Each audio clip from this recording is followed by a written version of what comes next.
Good evening, everybody. This is Royal Alexander, of course, and I want to welcome you to our final online class this evening of Constitutional Revival with Royal Alexander. It is amazing to think how far we have come, both literally and figuratively. We started on July 12th, and think about where we are today, almost to January 12th. So to me, it seems like so much has changed since we started this class. I want to, as always, thank Joanne Woodard and David Hagar for making this whole thing possible, bringing it to life. And David's company is Beyond Innovative Technologies and Consulting, and he has kept us afloat the entire time. But I thank David and Joe very much. We did this in the beginning because we all had a desire to learn about our Constitution and about the Declaration of Independence, really our founding documents, and applying it to the history of our country as we go forward. And I hope we have done that. I hope you feel that you have learned about what America certainly is supposed to be, even if she is not always that. You remember we started with the Declaration of Independence. We hold these truths to be self-evident, that all men are created equal and that they are endowed by their Creator with certain unalienable rights, and among these are life, liberty, and the pursuit of happiness, and that to secure these rights, governments are instituted among men and women, deriving their just powers from the consent of the governed, and that when any form of government becomes destructive of those ends, life, liberty, the promise of pursuit of happiness, and our unalienable rights, any government that becomes destructive of those ends can either be altered or abolished. That was so powerful to have it was unprecedented to have in a founding document what Thomas Jefferson wrote in the Declaration of Independence.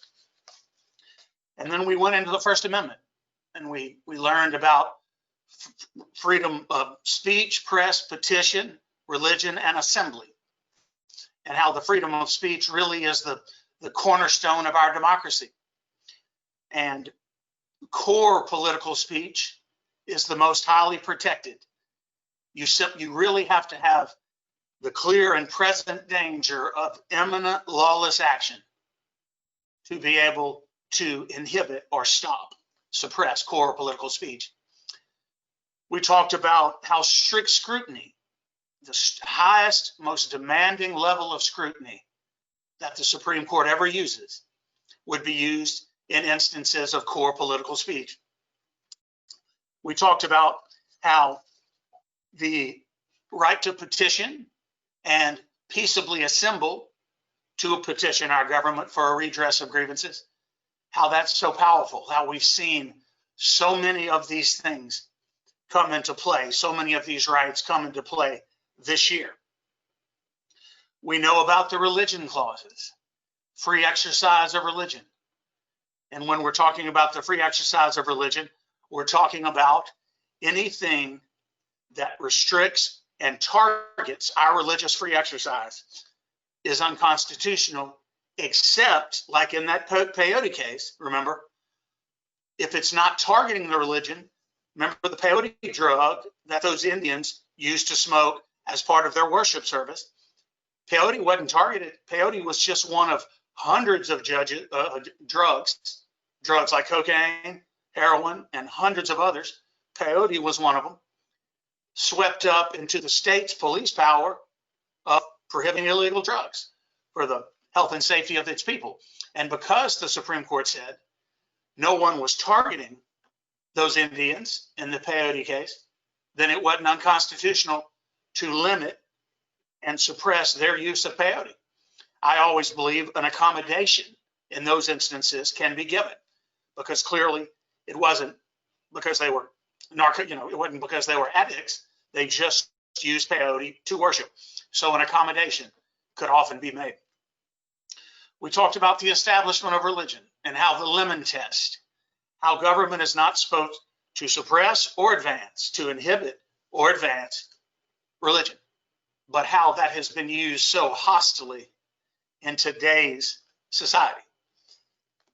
We talked about how I believe that other than a state religion, that is all the framers intended to prohibit with the Establishment Clause of the First Amendment. Anything beyond that, and anything beyond being forced to worship in a certain way, anything beyond that is perfectly allowable, perfectly constitutional. It's part of our freedom of conscience to either worship or not to worship. We have an equal right to do either. We talked about how government, it has to be a state actor that is inhibited by the First Amendment. A state actor or the national government itself, the Congress. And now with instances like Facebook and Twitter and Google and even Amazon and its platform support services, they are quote unquote private companies. But I would argue that they're now so ubiquitous, so omnipresent in American life that they're more like utilities. They're monopolies, and they either need to be broken up or they need to be regulated as utilities. Because when they shut down the marketplace of ideas, that's what we're talking about in the First Amendment with freedom of speech. The marketplace of ideas. A ton of ideas are presented, and the best ones, after collision, after collision, after collision, arguments, rebuttals, the best ideas come to the surface. But you can't have that. You can't have that necessary collision or conflict of ideas if you don't have a free and open marketplace of ideas. That's why government cannot inhibit speech. And I would argue that's why enormous companies like Twitter and Facebook and Google and Amazon cannot choose certain speech to allow and censor the rest of it. They absolutely, if they're going to be part of the public debate and consider themselves immune as they are under Section 230 of the Communications Decency Act, if you're not going to be liable for anything that's posted on your platform because you enjoy that federal benefit, then you have to allow all speech on your platform. Because if you don't, then you just need to go be a normal purveyor of news, like the Washington Post, and subject yourself to being sued for defamation, like Nick Sandmann did, the young man who had the MAGA hat on when the elderly Indian activist started harassing him. And you remember how defamed the young man was. Of course, he sued the Washington Post and recovered millions of dollars. If that's how Twitter and Google and Facebook and Amazon want to act, then they no longer need to be protected from liability by federal law for what's posted on their platforms.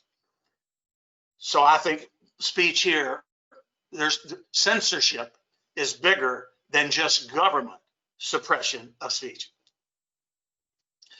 We went through that. We talked about the Second Amendment.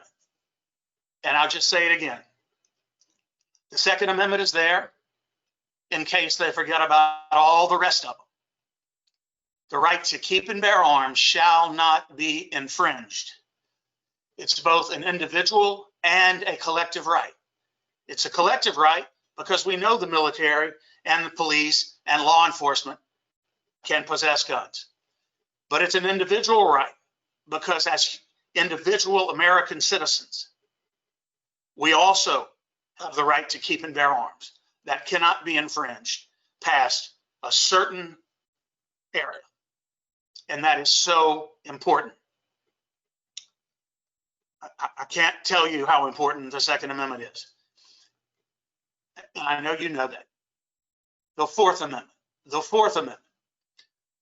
The right of the people to be secure in their persons, houses, papers, and effects against unreasonable searches and seizures shall not be violated, and no warrants will be issued without probable cause supported by an oath of the law enforcement officers specifically describing the place they want to go with the warrant and the things they want to seize. Specifically, don't go on some fishing expedition.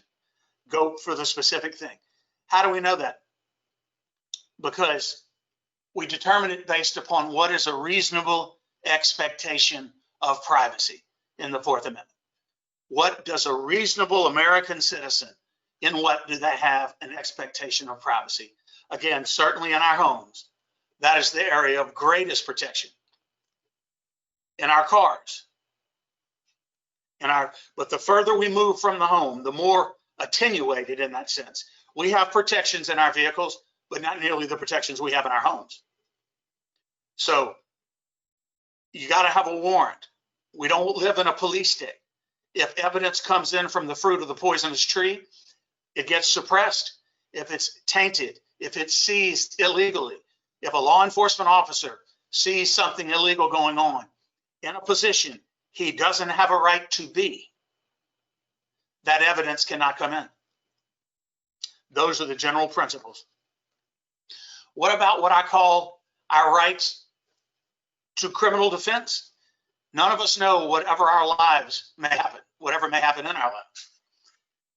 We try to live as well as we can, be good American citizens, do our civic duties, pay our taxes, pray, be good Americans. But we never know what's going to happen in our lives. And if the hammer of the law ever comes down on any of us, of the criminal law, we have rights, very powerful rights that distinguish us virtually from every other country. Other countries try to copy our Constitution, but they don't enforce it. They may say, we have freedom of expression here in England or in Germany, but some hate speech we're not going to allow. Well, the scary thing there is it's a slippery slope. Once you start saying this is hate speech, but that's not hate speech, who gets to be the judge? The government? That's a terrible idea. So our Fifth Amendment, our Constitution, is the closest thing, well, it's brilliant to begin with. It's the closest thing to pure self-representation, a purely free people in a society in which we're constricted and restricted only by the agreements we make as part of the social compact that is our Constitution and are our laws. So the Fifth Amendment, the grand jury protection. You got to be indicted by a grand jury. And it's not that hard to do, but you still have to be indicted by a grand jury. A group of people has to think what the prosecutor is telling them is serious enough to at least create the likelihood that a crime has occurred. All right. But then what about double jeopardy? You can only be tried one time for the same offense. No person can be subject for the same offense twice, thereby being put in jeopardy of life or limb. Nor shall they be compelled in any criminal case to be a witness against himself or herself. You don't have to testify against yourself, and that can't be used against you, the fact that you're not testifying. Nor can any of us be deprived, as we know in the 14th as well, of life, liberty, or property without due process of law. And that's both procedural due process and substantive due process. And private property can't be taken from us without just compensation. I want you to remember in the Sixth Amendment that in all criminal prosecutions, the accused person is entitled to a speedy and public trial, to an impartial jury in the area where the crime was allegedly committed, and which largely the person has all of their contacts in, but certainly where the crime was committed. The individual being accused gets to be informed of the nature and the cause, the crime they're being accused of, against them, clearly in the indictment.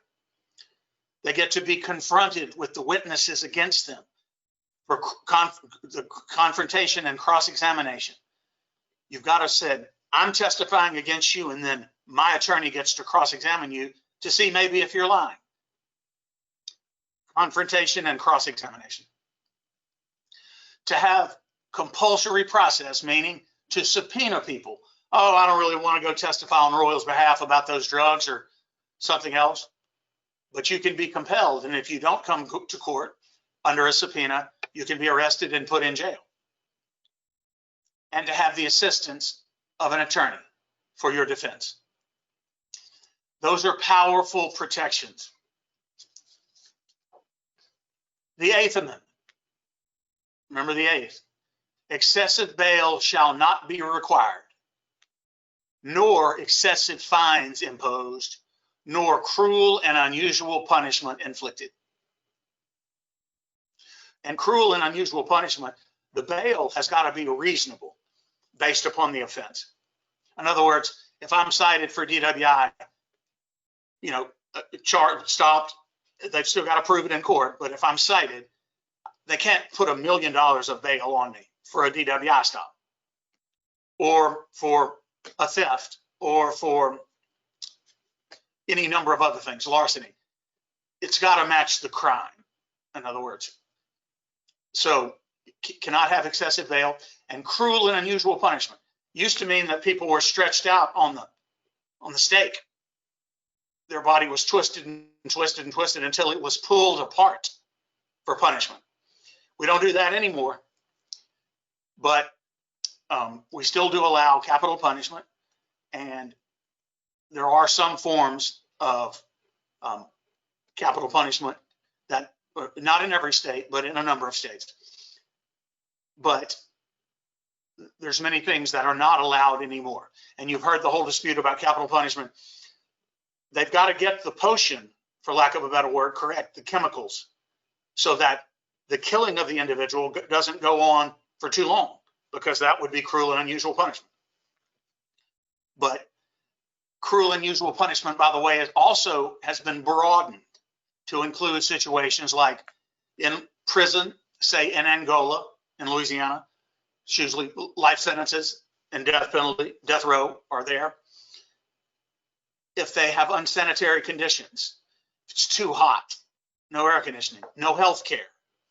Recently, the courts have broadened cruel and unusual punishment to include unsanitary conditions,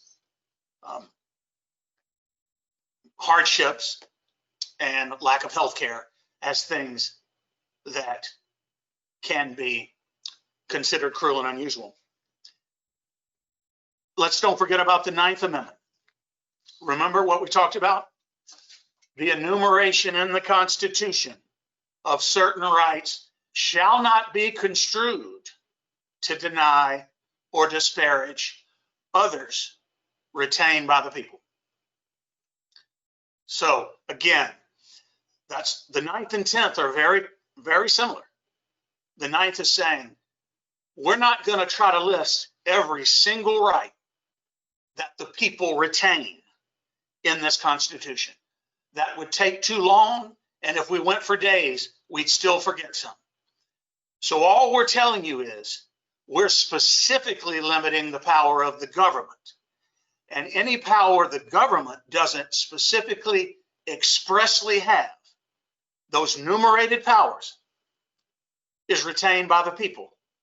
And don't think that just because we've enumerated certain rights in the Constitution, that those we haven't listed somehow are not retained by the people, because they are retained by the people. We just are not going to try to list every single right. So just because we didn't list it, enumerate it, either as a limitation on government or as an express power like freedom of speech, Second Amendment, just because we didn't list every one of them doesn't mean the people still don't possess those rights, because they do. And that's the 9th Amendment. And the 10th Amendment, quite a compliment. It's sometimes I think the framers were in a certain frame of mind when they did certain things, like the 4th, 5th, and 6th are all restraints essentially on government in criminal matters. You know, the 8th is about cruel and unusual punishment, still pertaining to criminal matters. And the 9th and 10th are both saying those rights not expressly given to the government are reserved to the people. It's almost like They wanted to say it again, just in case you idiots in the year 2020, you people, federal bureaucrats, didn't get us on the 9th Amendment. We're going to say it to you again in the 10th Amendment. The powers not delegated to the federal government by the Constitution are reserved. Those express powers are reserved to the states and to the people. Okay, so think of the 9th and the 10th together. They are both advancements of individual rights and limitation on government rights. Lord, the 12th Amendment. Do we even need to talk about the 12th Amendment? The Electoral College. I feel like the nation has had a national civics lesson as it pertains to the Electoral College. We know how it works, and we know what it looks like when it's not allowed to work. And I'm not going to digress much, but I am going to say that I am disappointed in the United States Supreme Court for not hearing either that Pennsylvania case or the Texas case. We've talked about standing before. It's the ability of someone to have the right to bring a lawsuit because they themselves have suffered a concrete injury that somehow a remedy in the law can repair. To say that Texas didn't have standing, to say that in the Pennsylvania case, oh, you brought those, you can't bring it this early because it's not right, but once it is right, it's too late for you to bring it. You're precluded either way by either doctrine, the doctrines of rightness, or you were tardy and the statute of limitations precludes it. That there's no justice there. The United States Supreme Court has said many times since Marbury versus Madison, it is emphatically the duty and the province of the judicial department, meaning the Supreme Court and the other federal courts, to say what the law is. Marbury versus Madison, it is emphatically the duty and province of the judicial department to say what the law is. And I'm telling you, in Pennsylvania, it's very clear in Article 2 that legislatures and only legislatures have the express authority to determine how electors and elections are occur in their states. Not state Supreme Courts, not governors, not secretary of commissioner of elections, only the legislatures. And what happened in places like Pennsylvania was a huge deviation from what the legislature put in place to govern elections in Pennsylvania. Again, I'm not doing politics. I'm telling you, Article 2 was not followed. It wasn't enforced by our United States Supreme Court, and that is very disappointing to me. It's an abdication of the court's fundamental responsibility to say what the law is. The law in Pennsylvania, as determined by the legislature, was that we're not doing no excuses, huge mail-in balloting. You're voting on the day of. And then one day after, we'll take the ones mailed in. That's it. You have to have an excuse. You got to, just the ones we know. I'm traveling. You request a ballot ahead of time. I'm sick, or I won't be able to be in town. That's having an excuse. That's the way we do it. Not this, we're going to mail 1 million ballots out in Pennsylvania, and y'all just send them in if you want to. Maybe sign them, maybe don't sign them, even though state law requires a signature. I'm telling you, I mean, it's just, I'm so disappointed in the Supreme Court. I don't know if the court, Article 2 could not be clearer. In Bush v. Gore, the Supreme Court itself says that it's expressly the province of the legislature to decide electors and elections. But they didn't follow it. Were they fearful? Were they intimidated? Some very ugly things have been said by the court, about the court, by the left in the last few years. We're going to pack the court. Remember, Kavanaugh and Gorsuch, you will reap what you have sown. Remember, Senator Chuck Schumer said that outside of the Supreme Court, threatening the court. Maybe the 9 justices were fearful. Maybe Justice Roberts doesn't have any courage. Maybe they only want to say what the law is when it's convenient. People are going to think we're political. Well, I hate to say it, they are 1/3 of our political branch. They are. Our whole government is political. We are a constitutional republic, and our judicial department is 1/3 of it. And when you cannot be sure that a national election has been conducted honestly, and therefore the entire executive branch, another 1/3 of the government, is perhaps illegitimately assuming power. If you, as the Supreme Court, don't act then I don't know. I don't know what you think your responsibility is. But that's the 12th, the Electoral College, the choosing of electors. The 14th Amendment, the mighty 14th. Remember what we've said. It's worth saying it again by text. All persons born or naturalized in the United States and subject to the jurisdiction thereof. Meaning, if you're here illegally, in my view, you're not subject to the jurisdiction thereof, and you're not a citizen. Therefore, you don't get to vote and receive all the federal benefits and everything else. But all persons born or naturalized in the United States and subject to the jurisdiction thereof are citizens of the United States and of the state wherein they reside, but not, in my view, because of what I just said.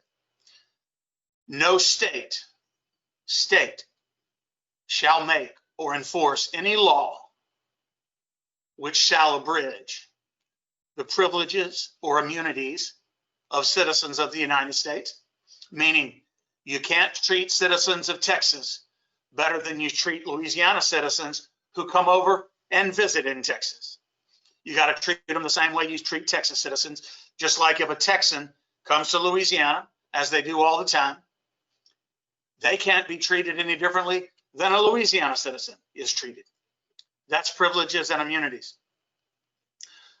Nor shall any state deprive any person of life, liberty, or property without due process of law. And we know due process is both procedural and substantive. Procedural because you have to be given notice and an opportunity to be heard to have received procedural due process.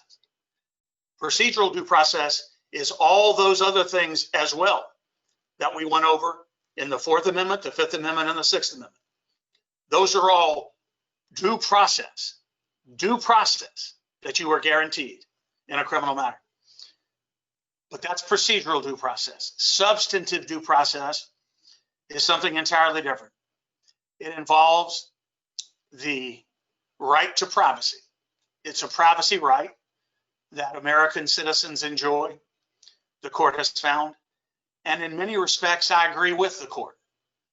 But I do not fundamentally, and never will agree with the court, that a right to abortion can be found in the 14th Amendment Liberty Clause in the right to privacy. It cannot be found in there because we're no longer talking about just an individual right to privacy. We're talking about another unborn life. And that unborn life is also entitled to life, liberty, and property, and cannot be deprived of life without due process, not just aborted in its mother's womb. So that is procedural 14th Amendment due process and substantive 14th Amendment due process. And of course, the mighty Equal Protection Clause. The equal protection of the laws. We've been trying for as long as we have had this Constitution to define the equal protection of the laws. What it really means more than anything else is that those individuals, those similarly situated, must be treated similarly. Those similarly situated must be treated similarly. That is why, for example, in the case of the elections, voters in one part of a state can't be subjected to greater or lesser burdens than any other part of the state, because that's a violation of equal protection. And I'll tell you, the fundamental right to vote, which is another one of our substantive due process rights, fought for, battled for, improved upon, fought for some more, and is one of our most sacred and important franchises, the sacred right to vote. You cannot allow the vote of someone in Pennsylvania to be worth 5, 10, or 15 times the value of the vote of someone in Texas or someone in Louisiana. Every vote has to be worth the same, have the same value. One man, one vote. So that is part of what equal protection is. That is part of what substantive due process is. That is part of what procedural due process is. There are many things going on in our country now, and every day I want you to realize that when people try to say, oh no, the Constitution is just kind of some old dusty parchment sitting in the Library of Congress, it doesn't really have any relevance today. I want you to know that it has relevance every day. And I want you to know that when you hear there's been a development, I want you to know that when the president tweeted, we know the election hasn't been conducted honestly, but you need to go peacefully and remain peaceful. That is not an incitement to violence under what we've said is core political speech. And there is no clear at that moment, clear and present danger of imminent lawless action. Washington, D.C. has tons of protests and rallies, and it has them every year and has had them for decades. Large crowds are nothing new to law enforcement in the District of Columbia.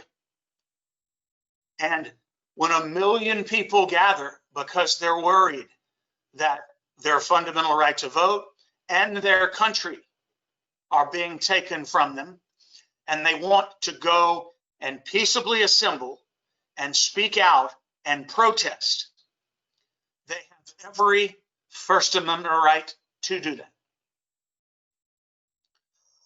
What I want you to know is, it's not that these rights don't exist.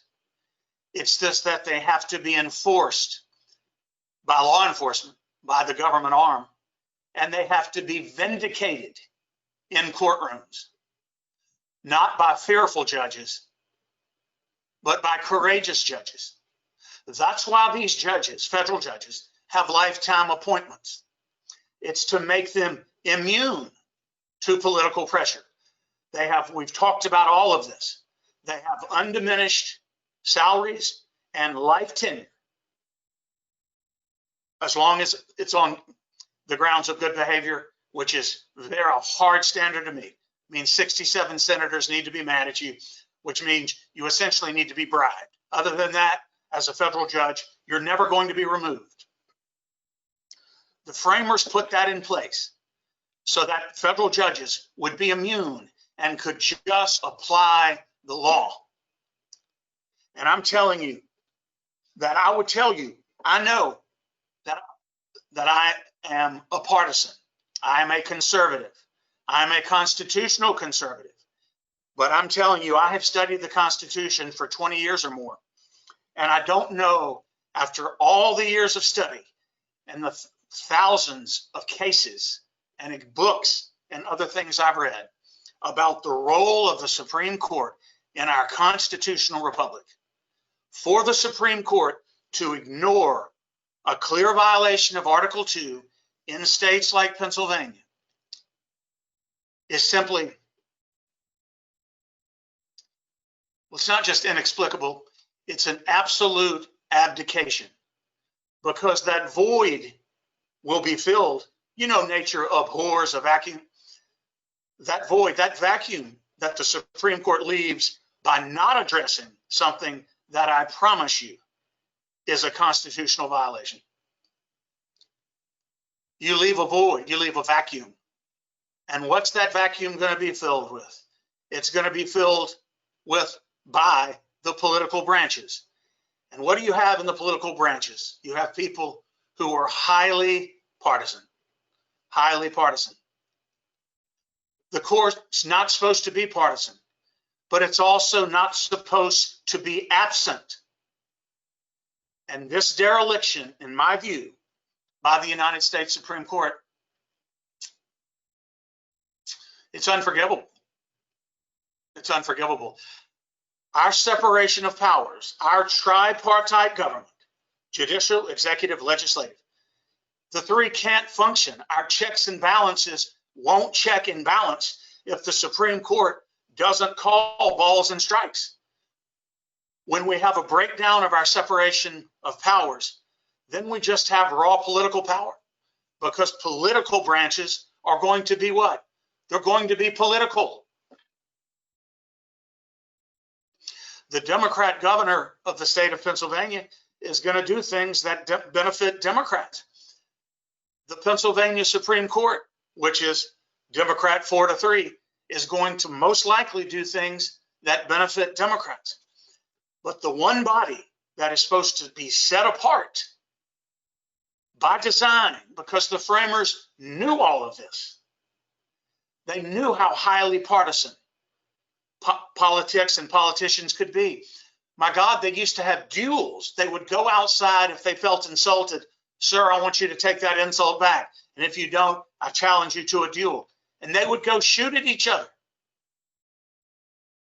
Our framers knew how highly partisan politics and politicians could be. So they set these federal judges apart to hear cases and controversies, to bring a case, yes, that has standing, which absolutely is here, to say that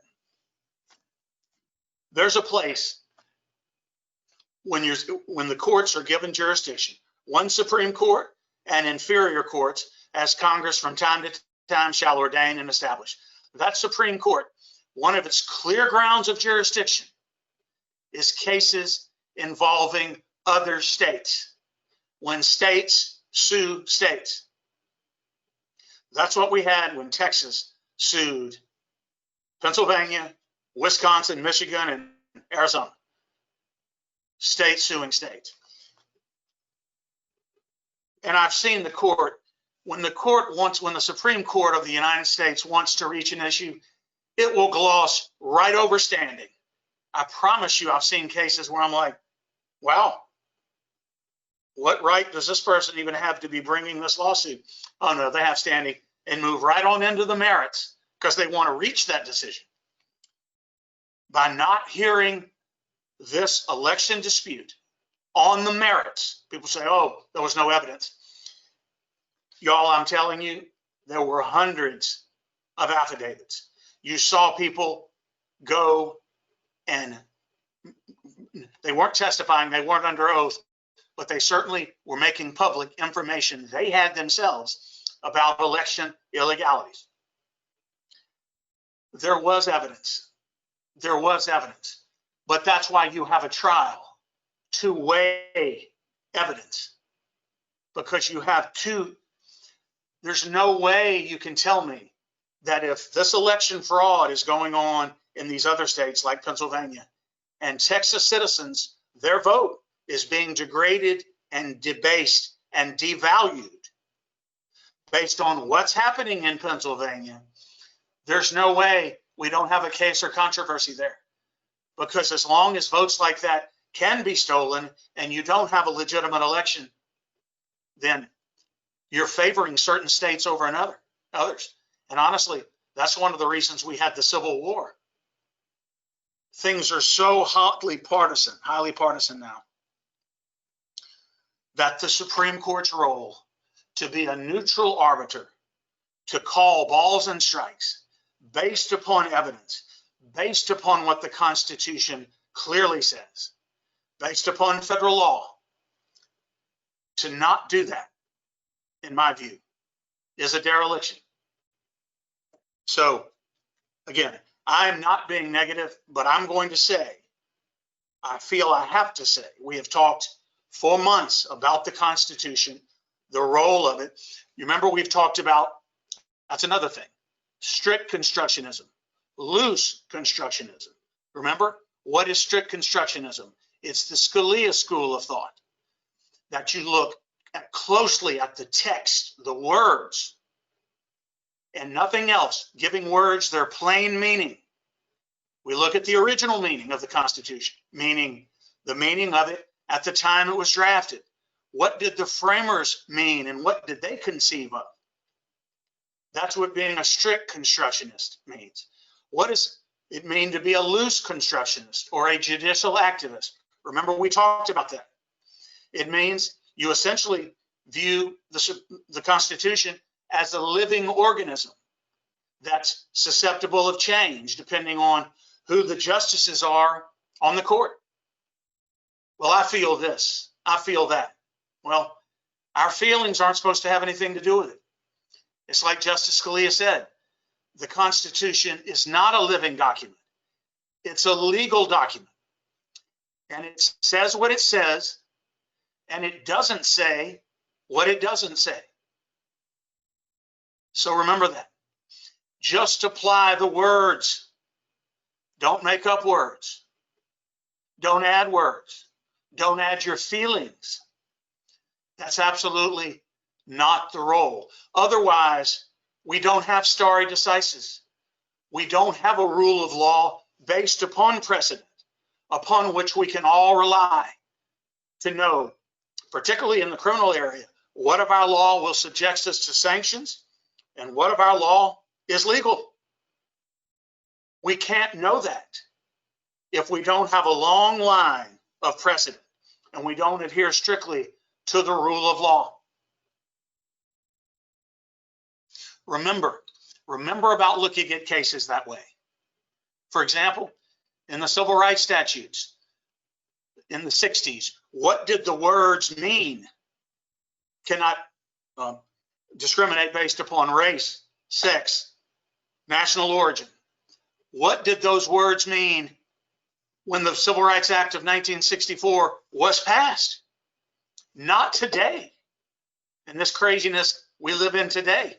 What did the words mean in 1964 when that Congress, that Senate, that House passed that legislation and the president signed it? What did those words mean those days, that day?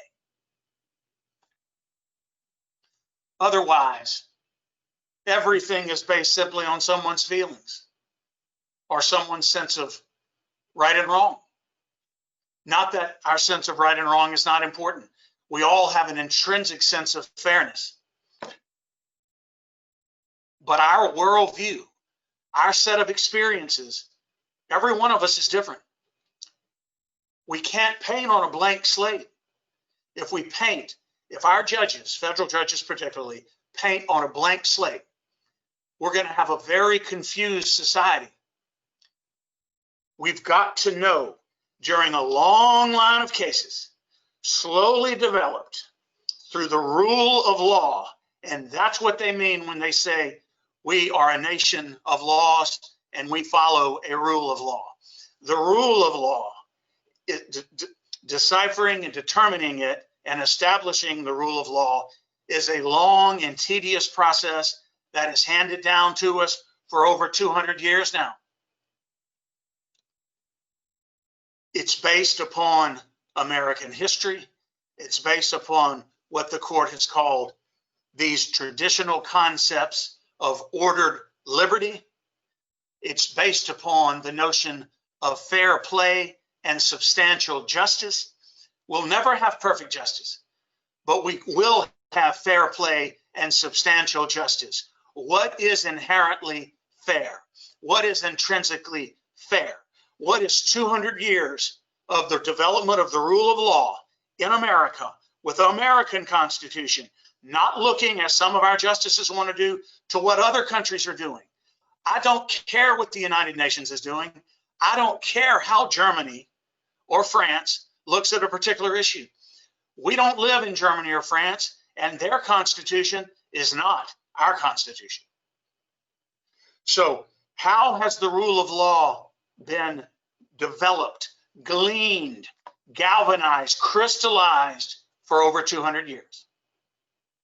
With huge mistakes like Dred Scott, with powerful decisions like Brown versus Board of Education, with terrible decisions like Roe v. Wade. If we don't have the discipline, the intellectual discipline that I'm talking about, and if we also don't have courts that have courage, we cannot ultimately sustain our rule of law, which means ultimately we won't have an ordered society. We've seen what chaos and anarchy look like. We watched that all this past year. It's amazing to me how concerned the left, including the left national media, is regarding the protesting, whatever vandalizing there was at the Capitol. That was an unfortunate day, and that conduct was clearly illegal. Those people will be arrested and prosecuted. But to be so wrapped up in that and ignore what we saw Black Lives Matter and Antifa do all last year, the violence, the orgy of violence and destruction and death and arson we watched in many, mostly blue states, where they essentially don't follow a rule of law. We watched it all last year, but to the left, that was just peaceful protesting. Remember the picture the reporter from CNN was saying, I think it was CNN or MSNBC or whatever, it was saying, we have mostly peaceful protests and about a block was on fire. Mostly peaceful protests. And the block is burning. But oh, what happened today at the Capitol when we were counting on the 6th? Oh, that's just terrible. We're challenging our democracy. Our democracy, our rule of law, the faith we put in law enforcement, the faith we put in law and order was all challenged last year. It was just peaceful protesting then, because the media is complicit. They are. But I hope that you will remember, we have about 10 minutes left. I hope you will remember what we have talked about. And yes, I know you'll remember the places I did some royal editorializing, because I am passionate about this. But what we have been over is constitutional law. What we have been over is the United States Supreme Court interpretation of constitutional law for over 200 years, back to Marbury versus Madison. But all this can only work, this fabulous constitutional republic, this free society, these unalienable rights we have, unalienable because they were given to us by God, meaning all of our rights originally came from natural law, which means they are God's law, because we are made in the image and likeness of God. These unalienable rights to life, liberty, and property, we're all created equal. Those powerful rights, those powerful concepts are only powerful if they are vindicated by our government and particularly by our courts, the 1/3 of our tripartite system of government, the judiciary, the judicial branch. So I hope if you missed any of the classes, I hope you will go back and see them. These things I passed back over tonight, I went into in depth during the length of the course, during the course of the course. And I truly hope that you will remember these things we've talked about. I hope that when you hear on TV or radio or read of some development, I hope you will think in your mind, okay, is this First Amendment? Freedom of speech, press, petition, religion, assembly.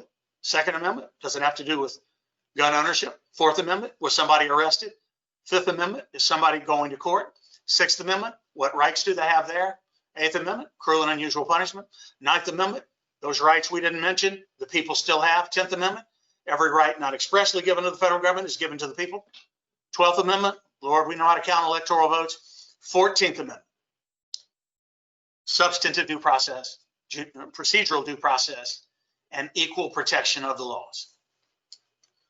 Those are the areas most of the issues in our society that arise are going to arise from, those areas. So I hope you think that this course was a benefit. It meant the world to me to do it for you. And I hope that you will always speak up on behalf of our country and our Constitution, because I promise you, I've read several times about the founding, the time in Philadelphia, that hot summer in Philadelphia, when the delegates were all there in Convention Hall. They kept the doors and windows closed, remember, because they couldn't afford to have someone pass by and hear what they were doing, which is they weren't revising the Articles of Confederation, which is what they were supposed to be doing there. They were writing a brand new Constitution. And all the passions, they were just normal men, normal human nature, strengths and weaknesses. In that hot room, in those heavy clothes they wore, they must have been sweating all the time. There sat George Washington at the head, lending moral authority to the whole thing, not much in the way of any substantive constitutional development or considerations, but his moral authority to the process, where they banged it out day by day. They argued, they hammered, and only with the blessing of God, in my view, were they able to succeed.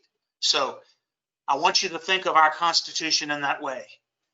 And it is a brilliant document, and it does protect us, and it will maintain this fabulous life and fabulous freedoms we have in this country, to which people drown and die every day trying to come, fleeing other countries with empty milk carton jugs underneath boards and sticks and tires, trying to find something that floats so they can leave a place like Cuba to maybe make it the 90 miles to the coast of Florida, knowing that a big wave could wipe them out and drown them.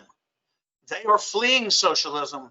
They are fleeing totalitarianism and authoritarianism.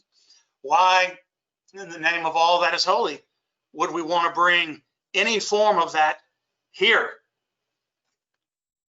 So I'll defend our Constitution, be smart, be knowledgeable, and just know that I have enjoyed this greatly. And we'll keep praying and we will keep fighting. And you all have a good night.